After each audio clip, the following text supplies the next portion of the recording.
How to remove gel polish and builder gel at home for beginners. So if you're new to applying gel polish, or if you maybe got your gel polish professionally done in a nail salon and you want to remove it at home, this is a video for you. So I have an electric file here, but later in the video I'm going to show you how you can remove your gel polish or builder gel at home with just a nail file. So if you do not have an e-file or don't know how to use an e-file, you can also remove your gel polish with just a 100 grit nail file. So using an e-file is a little bit faster, but just a quick disclaimer, I am not a licensed nail tech, so take what I say with a grain of salt. I also haven't been trained to use an e-file. I just kind of taught myself, but I'm being very careful. I have a coarse safety bit on this e-file. It's just a cheap e-file I got off of Amazon. For removal, you do want the speed to be a little bit high, but since I'm not officially trained, I do a lower speed than probably I need to for a cleaner removal, but I'm just being careful because I don't want to cut myself. I do have a safety bit, that's why you see that curve, so I can get around the cuticle area without cutting myself. If you watch my previous videos, I show you how I got this manicure. So I do have builder gel underneath this gel polish. And I like to do it this way because when you're debulking your nail by removing the gel polish, you have to be really careful because you do not want to file your natural nails that are underneath. You do not want to remove any layers from your natural nail because it's going to make it very thin and weak. So you want to be very careful just to remove the gel polish, which is why I have those 2 layers of builder gel underneath the gel polish.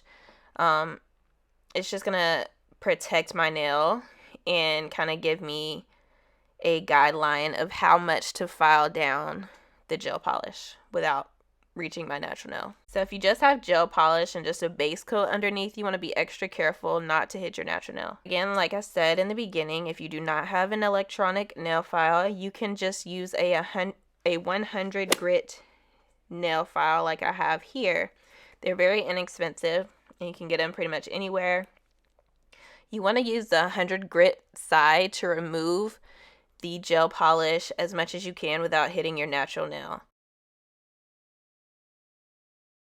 And I like to do it really firm to kind of make the process go faster.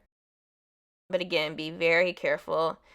And the nail file, it can be done. It is a little bit harder to get in the corners, especially around the cuticle area.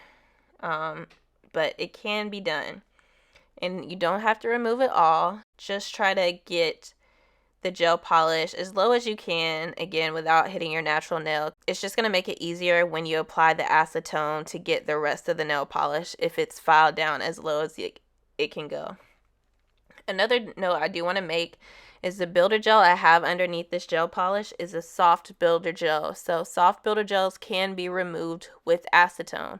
If you have a hard gel, or a hard builder gel, it has to be filed off. That's the only way to remove hard gel. You can see I removed all the chrome and there's just a little bit of black left around like the cuticle areas and such. But that's okay. I'm going to stop there because I don't want to get close to my natural nail. Next, I'm going to take some aluminum foil, some cotton balls, pure acetone, 100% pure acetone. So I usually break up my cotton balls because they're very thick and you just need like a pretty thin layer. So I try to stretch the cotton ball. So you want to be generous with the acetone on the cotton ball and make sure the cotton ball is soaked. Then I'm going to press down the cotton ball on my nail and wrap my nail with aluminum foil. I'm going to do this to all the nails. Again, making sure the cotton ball is thoroughly saturated. Place it on my nail. Wrap it in aluminum foil. And then I'm going to let this foil and cotton ball just sit on my nail to thoroughly saturate the rest of the gel polish and builder gel that is on my nail. And I'm going to set a timer for 10 minutes. So it's going to take about 10 to 15 minutes. It really just depends on how much acetone you put on there. Again, try to thoroughly saturate the cotton ball. And another option you can do is apply cuticle oil around your skin. That's going to help prevent the acetone from drying out your skin too much. Acetone is so drying. So a way to help with the dryness, I like to apply cuticle oil around my skin sometimes. So after 10 to 15 minutes, I kind of press down on the aluminum foil and pull off the cotton ball with it. Then I'm going to take this metal cuticle pusher and lightly, it looks like I'm going kind of rough, but I'm not rough. I'm lightly removing any gel that's still stuck on my nail. If you have to really dig in to get this gel polish off your nail, that means you haven't soaked your nail long enough. Just put some more acetone on the cotton ball and rewrap it for a couple extra minutes. It should be really easy to remove this gel polish. It should easily flake off after being soaked in acetone. So again, I'm just lightly taking this cuticle pusher and removing the remaining gel polish that's on my nail. If you have a wooden cuticle pusher, you can use that as well. I'm doing this on like a little piece of paper. If you have just like a paper towel, I suggest doing it on top because it can get very messy. So now I'm just taking a nail buffer. This is safe to use on my natural nail.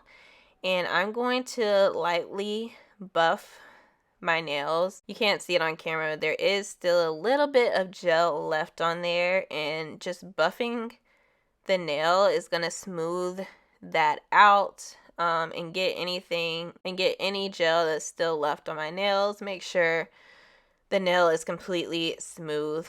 And I'm just going to do this lightly. You don't want to get in the habit of buffing your natural nail because it's just going to thin your nails out over time. So don't do this often. But I'm just smoothing the nails, making sure I got all the gel off my nails. So I'm doing it just really quickly, very lightly, to remove any excess gel polish. Okay, this is what my nail looks like after I removed the soft gel. You see there is an area where I did accidentally file my nail with the nail file, so that spot on my index finger is a little bit of damage, but for the most part, everything came off clean, and my nails are fine, but they're extremely dry from the acetone. So after I've removed the gel polish, I'm going to use my cuticle oil, my favorite cuticle oil by shopnbm.com. These are the Cuticle Buddies. They have a variety of different cuticle oils with different scents, and they're just so pretty. So if you're interested in purchasing a cuticle oil from shopnbm, I will leave a discount code in the description box for you to use. All right, so I'm just rubbing this cuticle oil in my nails to put some moisture back in, and you always want to end all of your manicures with cuticle oils. I'm going to take it a step further. This is a cuticle butter. Oh my gosh, I can't think of the name of it right now. But it's by Red Eye Lacquer. I forget what she calls it. I'll leave it in the description box too. But it's just a really nice, very moisturizing cuticle butter. It's more moisturizing than the cuticle oil, but I like to put that on top when I do something as extreme as soak my nails in acetone, because you really, really need to replace that moisture. So that's how you remove gel polish and builder gel, soft builder gel at home if you're a beginner. If this video is helpful, be sure to like the video. If you have any more questions, leave them in the comment section and I'll get back to you. And I'll see you in the next video. Bye.